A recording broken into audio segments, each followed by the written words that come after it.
Empire.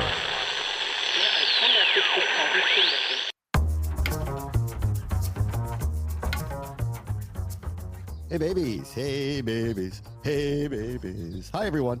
How we doing today? Round 2, baby. Gets going tonight. Callow. Y'all fired up?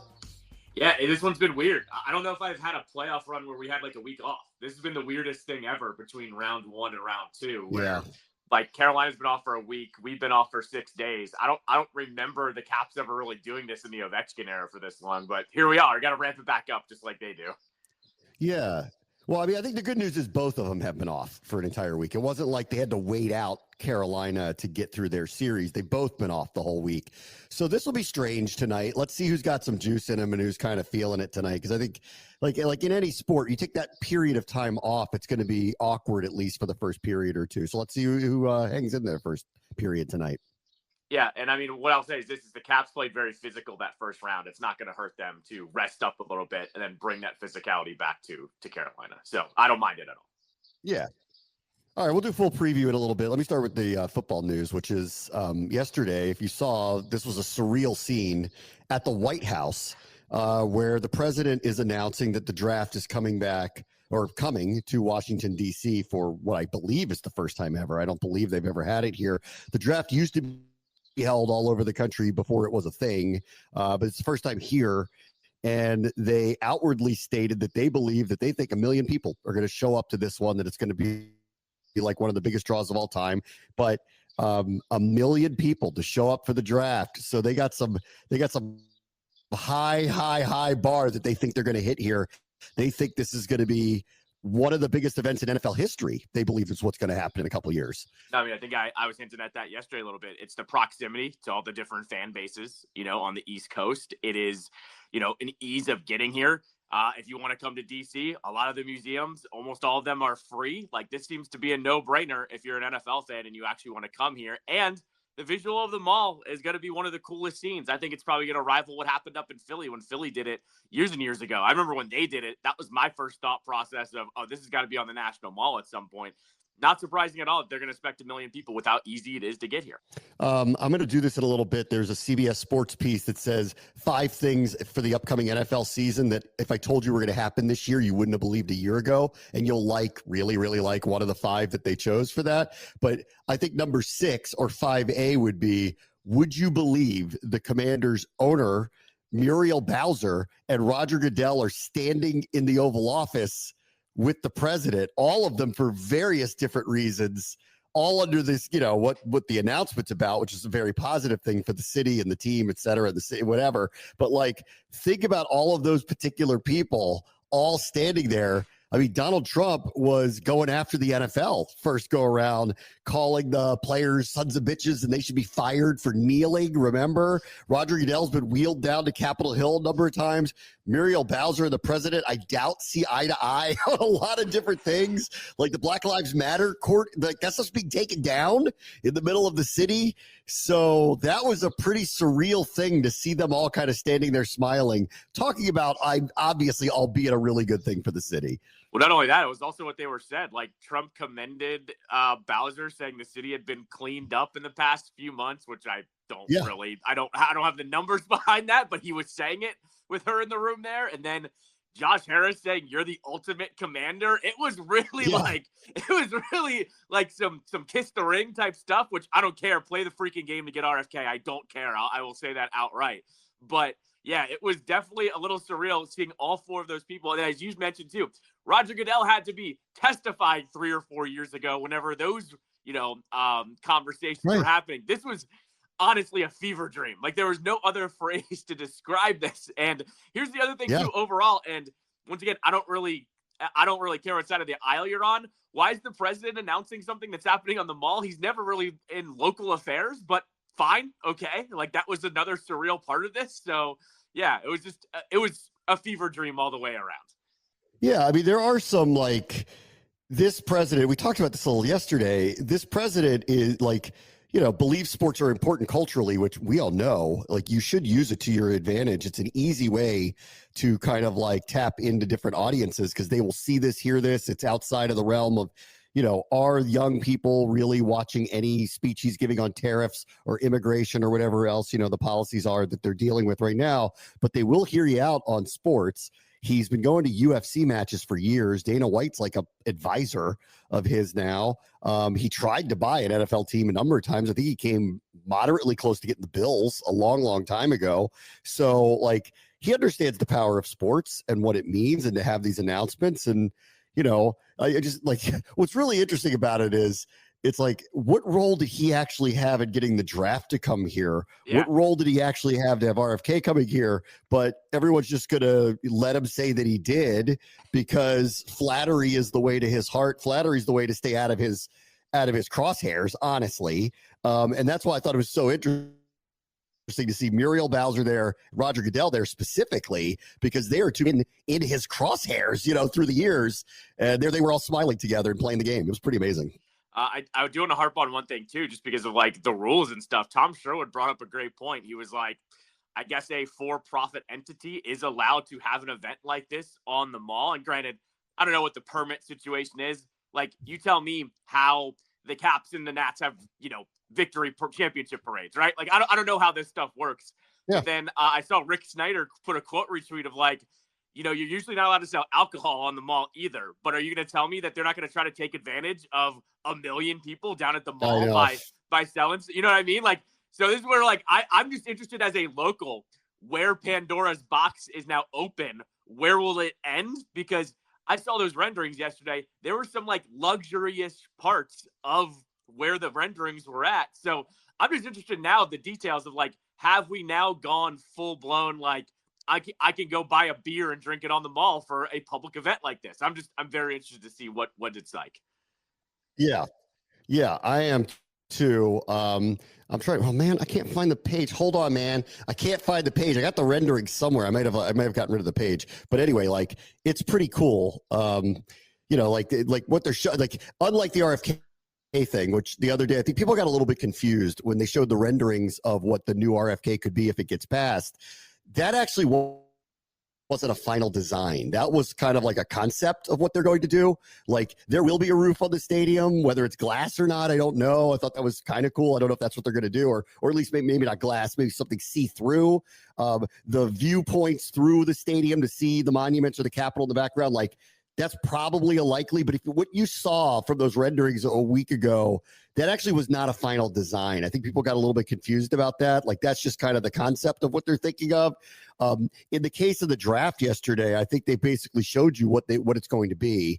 And it's not that hard to figure it out. I mean, it's going to be the National Mall literally packed to the gills with people, to the point where I think there probably will be multiple stages, a main stage where the draftees come out and the decisions are made. I'm going to guess multiple stages to try to like keep everybody entertained and packed, because if you don't get there early for something like that and you're standing on the opposite end, like at the Washington Monument where the main stage isn't, you're going to have something going on. So it was pretty wild to see what they're thinking about, what they're going to do down there.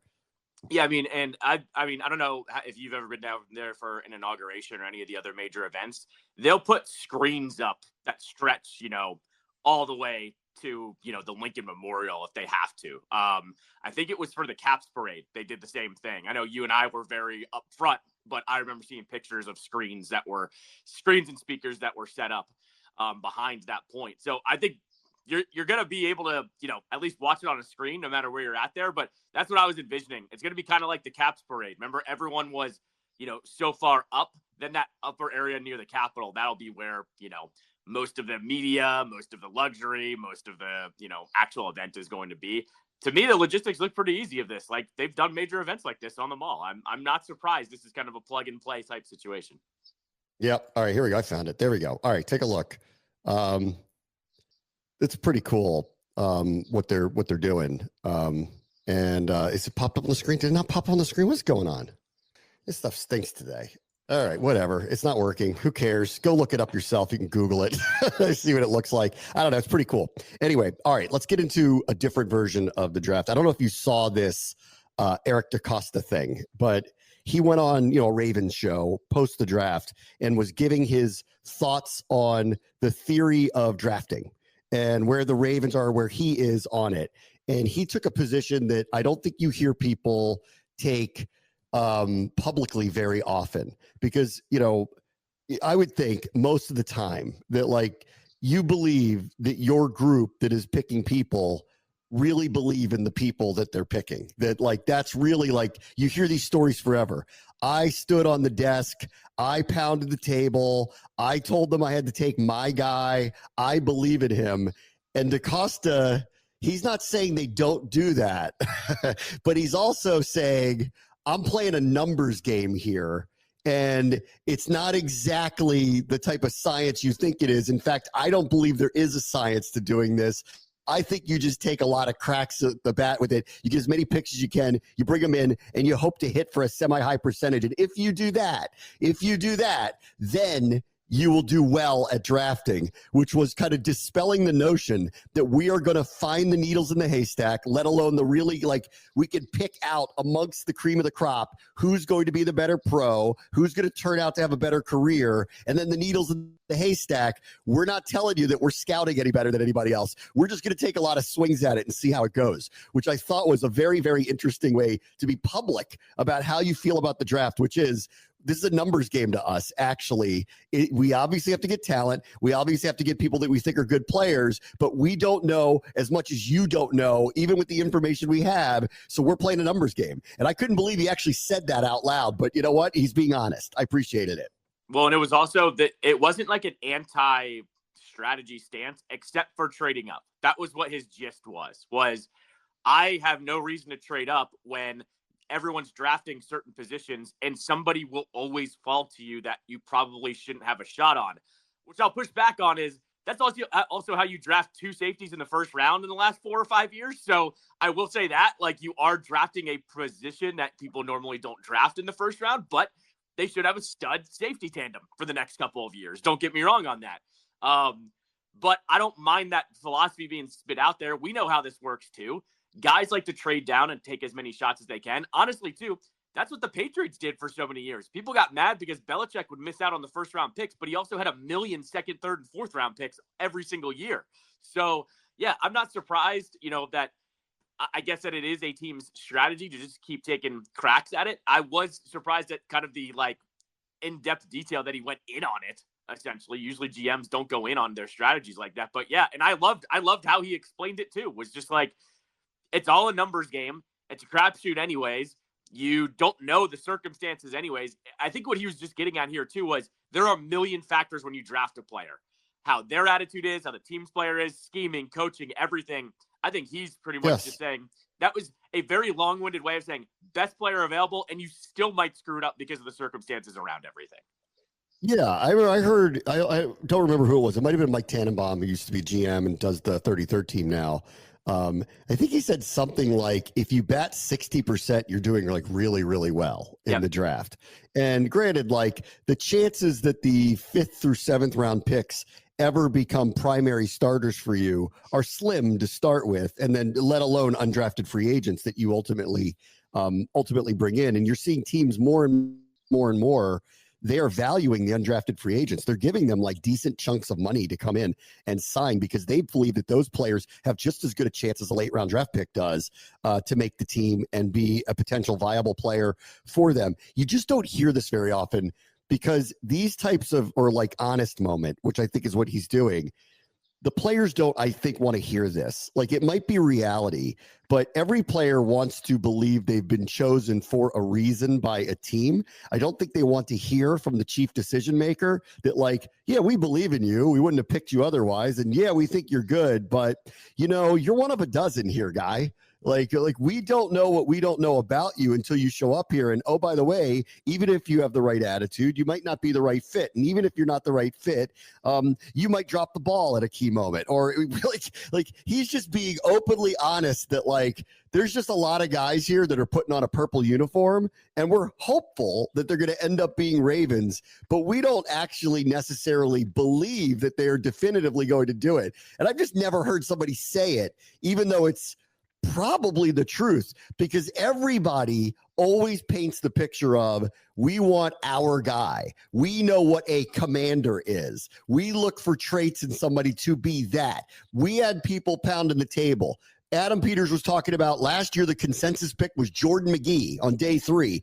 Everybody in the room was dying to get Jordan McGee. They thought he was the guy for them. We'll see if they're right about that. I mean, because he's a mid-round pick. He got hurt last year, didn't play very much, but those are the type of stories you get accustomed to hearing. Here's why we chose this person, why we believe in this person. And here's Eric DeCosta going, man, we don't know what we don't know. We're just going to throw a bunch of guys into the hopper and hope Harbaugh picks out the ones that play best and we get the Super Bowls, period. And that's my job. And it's very like, it was a truth bomb like I haven't heard in a long time from a chief decision maker.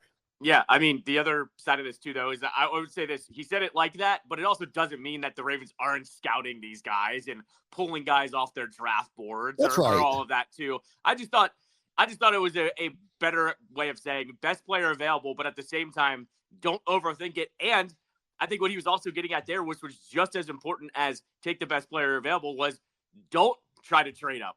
Because there is always someone there that probably, shouldn't be there. Or I also liked his other philosophy of him getting to the point of, well, people only draft certain positions in the first round, it seems. And he's kind of right about that. Like, as I said, they've now drafted 2 safeties over the last 4 or 5 years. Who can you remember that's drafted 2 safeties in that time frame in the first round? I don't think a team really comes to mind here. Right. So, I think what he's getting at here is don't think you can't get a playmaker just because you don't think you should take a safety in the first round or a running back in the first round or, a position that normally you wouldn't. You and I talked leading up to the draft about a guard, right? Like just positions that I think teams wouldn't normally take. I think he's also saying sometimes just take the guy who's going to be a good starter and worry about the other stuff on the other side. I think that's what he was getting at as well. Yeah, I don't subscribe to trading up much either.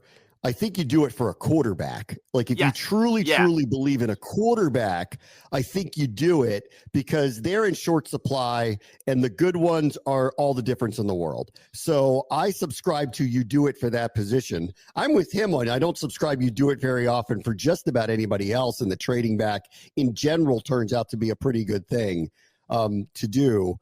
And I also subscribe to you just take really good players.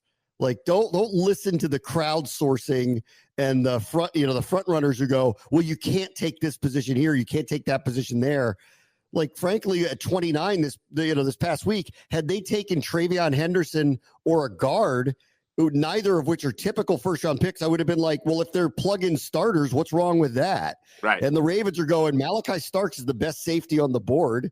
Like, yeah, we have Kyle Hamilton. You still play 2, don't you? Like they don't care. They're just going, we're going to take what we think is a best player, plug-in starter, going to be a really good player. At the same time, he is saying, we also are just taking a bunch of guys and we believe in them. That's why we picked them, but we don't know what we don't know. It also frees them up to go, fine, we'll take Mike Green in the middle of the second round. People passed on him because of off the field stuff. We're not paying a high price for him any longer. And if he doesn't work out, he doesn't work out because that's our organizational theory. We're taking a lot of guys. May or may not work out. Doesn't work out. It's egg on our face because we find out he did some stuff off the field that we should have probably not picked him over. Whatever. We'll just release him. Like that's kind of what they're saying here too. The other side of this as well is that's an organization that culturally I would trust that if they do draft a player with off the field stuff, that's an organization that would put a player back on the right track. That's what I thought was a little bit weird where, the Falcons drafted their edge rusher when they traded back up and he had some off the field issues and they're out there spitting, oh, well, we think Raheem Morris's culture is going to, make sure he's back on the right track. And I'm going, a culture in year 2 of a head coach is totally different than a culture like the Ravens or the Steelers or somewhere else that like it almost doesn't matter who's there. They have a history of having that type of winning culture and having guys on the right track a little bit. So there's that side of things as well, where your culture does speak for itself. The Ravens are one of those teams. Yeah. The other thing that obviously happened with them yesterday was they did release Justin Tucker, which became almost obvious that they were going to do it because they drafted a kicker. I saw that they signed another one, an undrafted free agent to like compete with this new kicker that they signed. Justin Tucker, as of, 6 months ago, is one of the few Hall of Fame kickers that I think was going to make it. He had a very bad year this past year, an unusually bad year. He had a lot of misses, very unusual. automatic player. And then everybody knows what happened here in the offseason. I haven't spent any time talking about it because I don't really know what to say. I mean, like, everybody knows what the allegations are. He had issues in massage. I don't even know parlors is the right word. It sounds like more like upscale spas in Baltimore, where he was acting inappropriately with massage therapists, but it does date back 10 years. The last I saw, all of the allegations dated way back, like 10 years ago. There wasn't anything that I saw that had come out that was recent. I'm not trying to downplay it. I'm just saying it's part of the story here.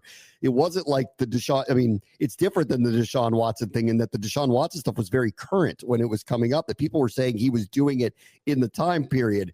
I just found it interesting that, like, this came out, it's 10 years later, but not unlike Watson, it was a lot of allegations from a lot of different people. And it also, like, it sounded like in some of the Watson stuff was, yeah, he was going to legitimate places.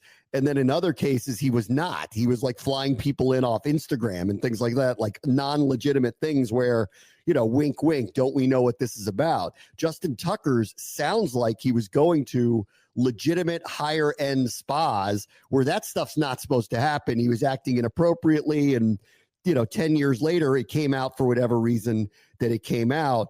The Ravens were getting hit over the head from the media going like, what are you doing? Why are you not doing anything about this? They decided to let it play out, have an investigation. The fact that they went and drafted a kicker probably suggests that, would suggest that they believe that the allegations are true enough that they were going to have to do something about it. So he's out, and we'll just have to see, we'll see how it plays out. Listen, Washington signed Brandon McManus a year ago, cut him after allegations happened on what happened on a team playing with Jacksonville. He got a job with Green Bay and just signed with them. So I don't know that Justin Tucker's career is over here. It's just done in Baltimore. I mean, I would assume it's done mainly because he just hasn't been himself either, though. Like they came out. It was one bad year. Like he had one off season for him. He's automatic. He was a one-off season. He's a Hall of Fame kicker, and I would say this: it's a convenient drop-off point because now no team's going to deal with that signing him, right? I mean, there's no way. The Ravens called it a football decision. They can call it a football decision. He wasn't that good last year. He is making, or was making significant money. I'm not surprised they just made the easy call here to cut bait here. On talking about what happened too, it's the same thing as Deshaun, where it's the sheer volume of people that came forward. So you don't really even know what the number does really look like, when it happened or not. I don't really care when it happened. But yeah, as soon as a couple people started coming forward, the wave kind of started. And then, I think it was the Baltimore Banner that was reporting on this. Yes. And they had a very in-depth piece. And this was happening, I think, during the playoff run when this came out, or the end of the season. So same thing, didn't spend a lot of time on it. I just thought it's the same pattern. It's a sheer volume type of thing. And he vehemently denies it, but the Ravens can hide behind the fact that it is a football decision because he wasn't that good last year, and I don't see anybody jumping through the ringer for a kicker. That's what I'm getting at here. No, I don't either, but I'll point out McManus, that was a pretty serious allegation that was made against him, on a team plane, and shortly thereafter, he was signed by Green Bay, so Tucker's record speaks for itself, at least on the field. So I don't know that his career's over. It's going to be pending this investigation.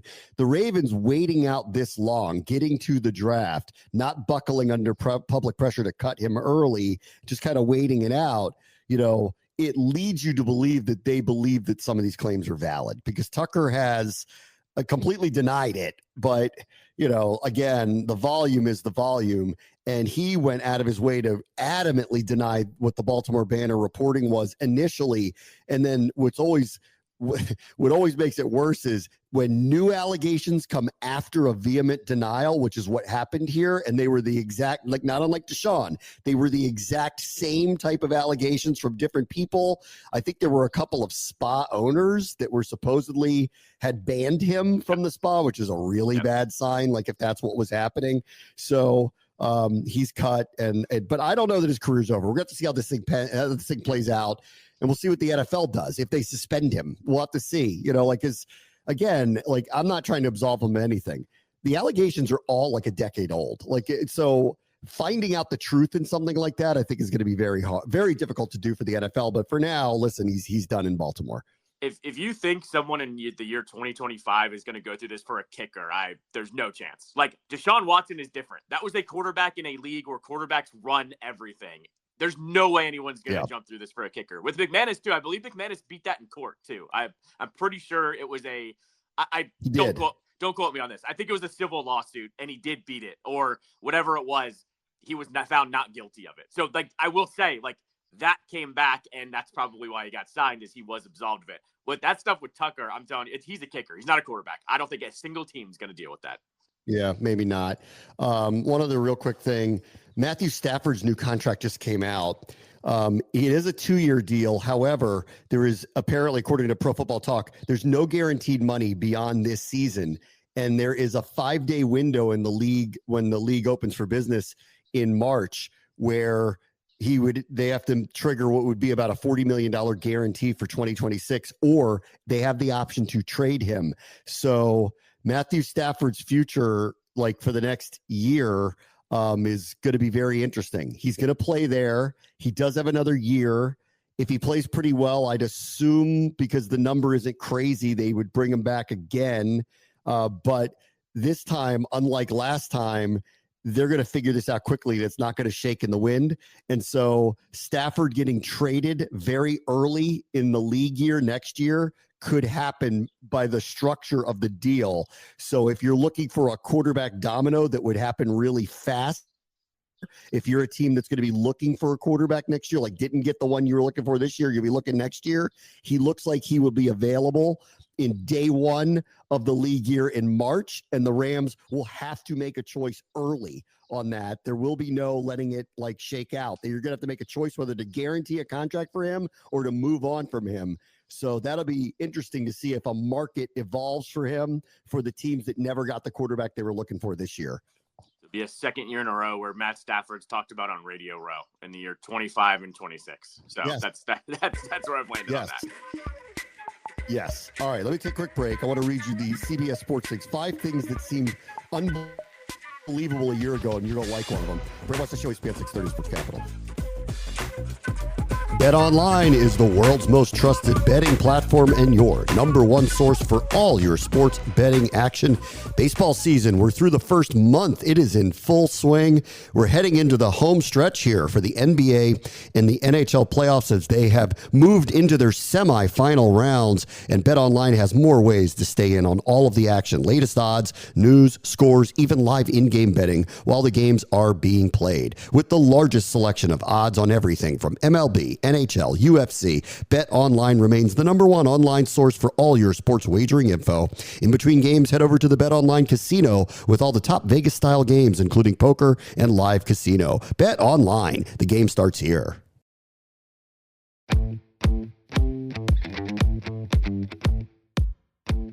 Hey, welcome back. CBS Sports did a piece called 5 Things That Seemed Unbelievable a Year Ago in the NFL, and they're all pretty good. And you'll like, I'll get to save number 5 for last. You'll like it. Here we go. Number 1, the most unbelievable thing that they have that could potentially happen, and this one actually hasn't happened yet. Aaron Rodgers throws to DK Metcalf on the Steelers. That would be a year ago. Would you have believed me if I told you that that was going to end up happening? And it feels likely now. Otherwise, and I saw a piece, I was watching NFL Live the other day, and Mina Kimes said this. I totally agreed with her. She was like, if Pittsburgh doesn't get Aaron Rodgers now, then they're not going to be able to explain what they've done this offseason at quarterback at all. Like, there is actually no explanation for it. If they didn't sign anybody, draft anybody. So if they don't get Rodgers, everything into that boat, if it doesn't end up working out, well, then explain to me what you were doing the entire offseason, or explain to your fan base what you were doing. So I have to assume that this is happening because the Steelers keep going like down this road like it is, even though Rodgers hasn't apparently, at least publicly, promised anything at this point. No, I thought one of the funnier things that I saw too was the NFL starting to ramp up the schedule coming out next week. So I think I mentioned it yesterday, how the Commanders and Falcons was on their top 10 list, or one of their ones to watch for because of what happened at the end of the season, 2 young quarterbacks, blah, blah, blah. The NFL did their top 10 matchups of the year, and number 10 was Packers Steelers, and all the comments were like, I wonder why the NFL has Packers Steelers as its number Yeah. 10 most interesting matchup. Like even people in the comments were like, this is the official NFL account referencing something that has yet to happen, but we all expect to happen. Like, so I don't know when, but they have to at this point. They have no choice. Same with Rodgers too, if he wants to play, to be frank. Where else would he go and start right away? That's the only team that he would. Right. It's the only one. I I read something where people were speculating he's engaged.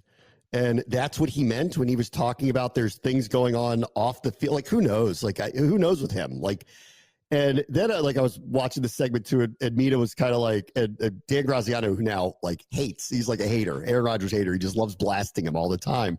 Like, they're going back and forth, and they're like, the most ridiculous part of the whole thing is that he was like bottom 10 metrics in almost every category as a quarterback in the NFL a year ago. So even if like he does show up there, are you even truly buying that he's a massive upgrade from where they were? And then they were both going like, I would have kept Russ or Fields at this point. I'm not even sure. Like, that's the part of the Pittsburgh thing that didn't make a lot of sense to me. I would have kept one of them.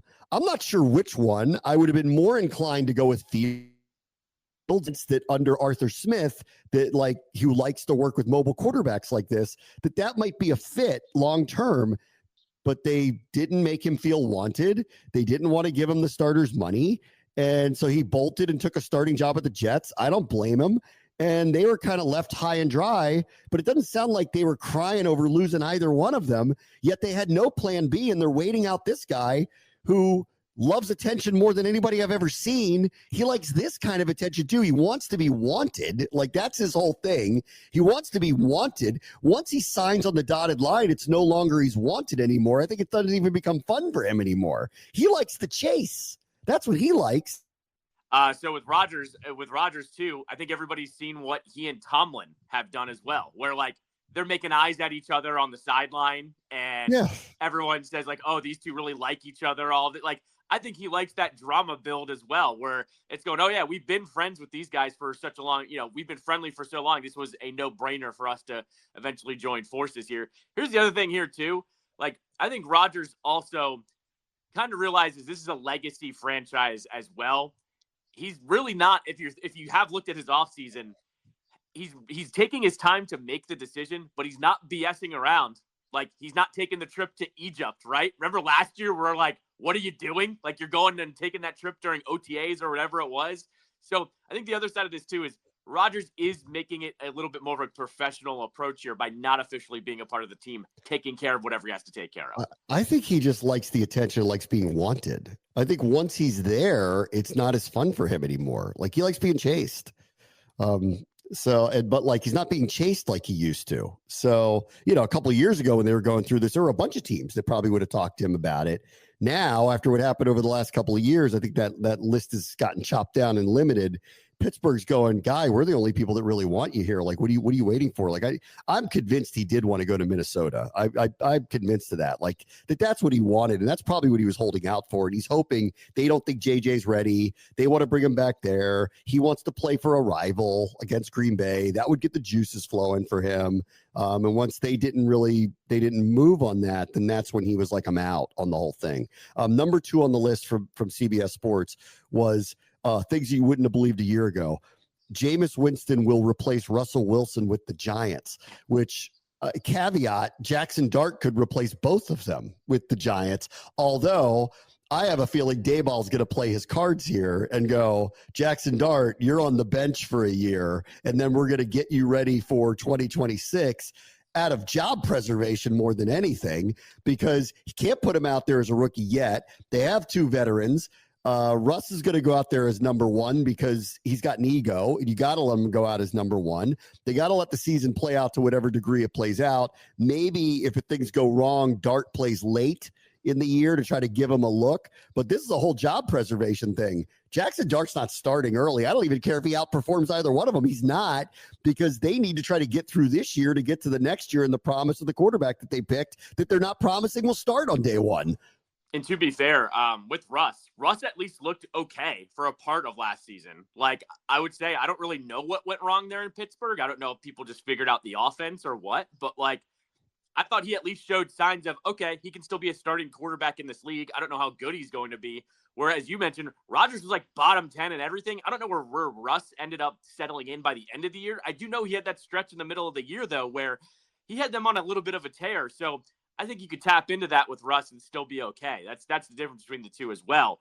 Jameis taking over for him, I think, is injury only. Like I really only think that's the way Jameis takes over for him. If Russ is going to get benched, it probably is going to be for Jackson Dart, not for him, is my guess. If Jameis plays in whatever weekly fantasy thing you're in, Malik Neighbors getting 21 targets, 18 catches, and 384 yards and a loss is all like very, very possible. Of the 5 things that CBS Sports said seemed unbelievable a year ago, they put it number 3. Brian Schottenheimer leads a resurge of the Dallas Cowboys in 2025. One, if you didn't think Mike McCarthy was going to be the coach, because that was semi-predictable if it didn't go very well, nobody would have picked Brian Schottenheimer as his replacement. Secondarily, now that he's there, it just feels weird and off. But the Cowboys do have a decent roster. I don't say what you want about Dak. I mean, like, I still think he's the upper half quarterback. Like, he's a competent, very good quarterback. I don't think anyone thinks he's like an elite quarterback, but he's still a very good one. It's not like he isn't. So leading a resurgence for them. I think the division's leaving them behind a little bit, the top 2 teams, but we could be proven wrong about that. And I would say that is unlikely to me. But are they a little bit better than they were a year ago? Sure. Yeah, sure. I'll buy. I mean, I will somewhat buy that, actually. I thought McCarthy did a good job, especially at the end of the year. I kind of couldn't believe they let him go after he kind of held it together with them at the end of the year after things went sideways, but it is what it is. The only thing that I would push back on this is I'm all for the get a new head coach in to get new energy in. I hear that out. But at the same time, when McCarthy was let go, there was like a pretty good contingent of Cowboys players that didn't want to see him go. Like, remember Micah came out right away, was like, that's my guy. Like, I love coach, whatever. Like, I don't know if they needed that change of scenery. I'm cautious on that one. I just don't believe in that decision. But I will say, like, Jerry has been able to pick fairly good head coaches. Like, it is something that he's been okay at through his career. So I don't know, but I'm cautious on that one, especially just the way the players reacted to it last year. 5 things that seemed unbelievable 1 year ago, according to CBS Sports, is this one now, and this one is too. Daniel Jones will beat out Anthony Richardson as the starting quarterback in Indianapolis, which figuring him to even be in Indianapolis seemed preposterous. Like, him not being on the Giants didn't, but him being in Indianapolis seemed that way. And I've seen some early clips and honestly, I wouldn't be surprised actually at all. That one actually feels like is going to happen. Will Jameis replace Russ? Yeah, for an injury. Will the Cowboys be a lot better than they were a year ago under Brian Schottenheimer? I'll believe it when I see it. But this one, I buy this, that Daniel Jones is the starter come this fall for Shane Steichen, who's going to want some semi-consistency with him. And I'll tell you what, I would buy Daniel Jones in the right environment as another Ryan Tannehill, where he has a nice career. Like, it's not going to be some blowing people out with crazy stats or anything, but on the right team and the right system could end up being a guy who ends up being very serviceable on a pretty good team. He's got a good skill set where I don't know how much he can throw the ball, but I know he's mobile. He can make the short pass.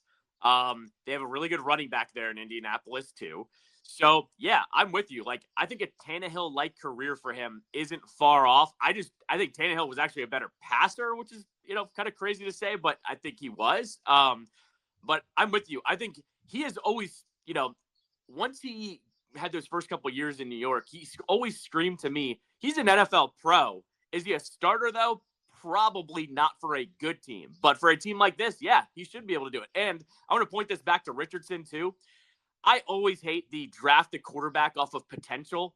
That's exactly what Richardson was. He has not filled into that potential. He had that incident last year where he took himself off the field, which, like, I can't believe he even did. Like, that was ridiculous. I've never seen a quarterback do that. So it hasn't worked out for Richardson. And this is what happens when you draft a guy off potential and not a bunch of other metrics too. Yeah, especially that high. It's one thing if you take him in the middle. Like, Seattle took Jalen Milroe in the 3rd round off potential. Right. Best case scenario. If he pans out, amazing. If he doesn't, he's just a third-round pick. Right. He's just a third-round pick. You're not asking him to walk in and start. All right, last thing on CBS Sports, 5 things that seemed unbelievable 1 year ago. This is number 1, and this is a direct quote. The Washington Commanders cruise to the Super Bowl. Good God. What world are we living in? Well, I mean, like, I was talking about this with you the other day, and I talked about this when I did that, interview with the Green Gridiron guys who made the helmet for me that's sitting back there behind me. And I said, they're like, what are you looking forward to this year? And I said, for the first time in a while, we have real, proper expectations on this team. Like, I don't know how far they're going to go, but they're expected to be good. Like, this isn't last year anymore. They're not going to be surprising anybody. They have a quarterback that is Pro Bowl or better than that, like elite level quarterback. They went and got Laramie Tunsil. They went and got Deebo Samuel. They're signaling to you they think they can win literally right now. I don't see why off of a 12-5 season with a better roster that they shouldn't feel that way, that they can go win right now. So welcome to the new world. So saying that, yes, I agree, seemed unbelievable a year ago, May, 2024, that we'd be talking about that. I remember last year after the draft, I just said the best case scenario for me is we start talking about Jaden Daniels as the best quarterback in the division right now, and then we'll see where everything else is. This might be wishful thinking and maybe a little ahead of schedule, but to sit and say it, all right, let's go. Because, the expectations to me are they are going to be good. They are going to be competitive, and they're going to have a shot at this whole thing. I don't know that I'm going to scream out Super Bowl. I think that's a little premature, but it doesn't feel out of the realm. So, let's see. Cruise is a little crazy to me. Like, if you tell me they're in the Super Bowl, I'd be like, okay, like, they were a game away last year. Like, not in their division. There's no cruising to anything in their division because of who they're in the division with. I would line up their 3 playoff opponents, period. They beat Tampa Bay on a last-second field goal. The Lions' defense was beat up before Jared Goff. It was really Jared Goff's fault the Lions lost that game, and the defense was nowhere near as good as it was because of all the injuries they had. And then you talk about the Eagles game. You and I have gone back and forth. They were a drive away from making a one-possession game, but that's a pretty far-fetched way of saying they were getting killed in that game, and it got away from them. So cruising to the Super Bowl is what they've done. I don't know about that. They have gotten better. Don't get me wrong, but cruise, man, I don't know what world we're living in. RFK is a possibility. The draft's coming here, and somebody's saying the Commander's going to cruise to a Super Bowl. That's crazy. I don't know what timeline we're living in, but it's crazy. Yeah, listen, we're in the upside down. I love it. I like the upside down. I'd like to stay there. All right, we'll be right back. Brad West, the show is on 630 to Sports Capital.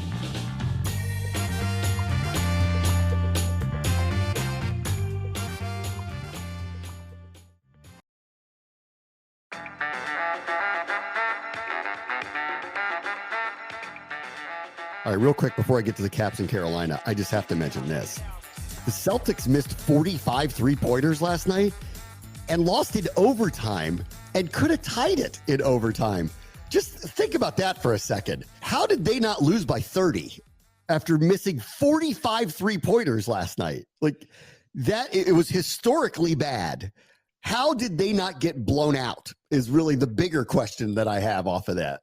Well, they are the best team in the league, but I will say this. When I saw it was Celtics up by 20, I did the same thing. I've done it 2 nights in a row now. Oh, well, that one's done. I don't need to pay attention to that one anymore. And then I look, and I'm seeing Jalen Brunson highlights again. I'm like, no. There's no way he did this again, and he did. Props to the Celtics for winning a game, or for the Knicks for winning a game here, but this is it. Like, the Celtics are the best team in the league. They're going to bounce back from this. And it took them winning in overtime with missing 45 threes. Like, that tells you everything you need to know. Yeah, that's the stat that got me. Like, they had to go to overtime. They could have won a regulation. They had a near miss with Brunson, but like, they had to go to overtime to beat a team that missed 45 threes. That's never happening again. Like, so good luck winning the rest of the games if they shoot even marginally better than what this was. All right, Caps Carolina open the series tonight. If you look at the odds makers, you're not going to, it doesn't look pretty. Like, there's not a lot of belief on the outside for the Capitals, even though obviously they've got home ice advantage and all that stuff. And there are a couple things that are going potentially in their favor. Carolina's goaltender didn't play in game 5. Like, so he's been beat up. So I don't know. They've had a week off, and I'm sure, Logan Thompson got beat up in the series too against Montreal, but played through it. So I don't know if that's a big deal or not. We'll find out. But if you check out the odds makers, and you were telling me before the show, the analytics, it's actually not very pretty. It actually heavily favors Carolina in the series. Yeah, the number one metric that you have to look at with hockey is offensive zone possession. It's trying to combine all those. And Carolina, I think, is the best or the second best team in this entire playoffs in terms of possession. Granted, that could have been the opponent they played with the Devils. It could have been a little bit of that. But here's the thing that is troubling if you're a Caps fan. The Capitals dominate in the first period through those 5 games with Montreal, is good through the second period, and then bad in the third period with their possession. So it's literally a bar graph that goes down each period for the Caps in terms of their possession. So the way the series screams to me is the Caps need to score early and often, and then it's hold on to your butts into the third period. And guess what?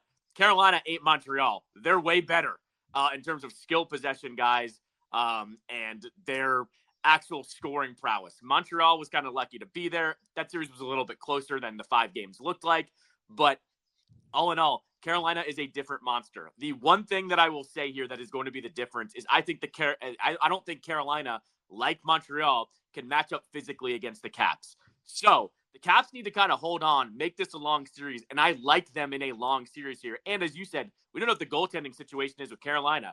If Logan Thompson is fine here, which it looks like, I like them in the goaltending department. So if this ends up being a close, a couple of close games and the Caps lose one late, like it looks like they're going to at some point, no one panic. But if it's a 6 or 7 game series, I like the Caps here. I will say physically they are better. Skill-wise, though, it does seem like Carolina has the advantage here. Yeah, I think they're going to have to be the more physical team. I have no prediction for tonight because both teams have been off for almost a week. Yep. And I just think that's just a long time, to be off for both of them. So let's just see what happens tonight. I think this is a long series.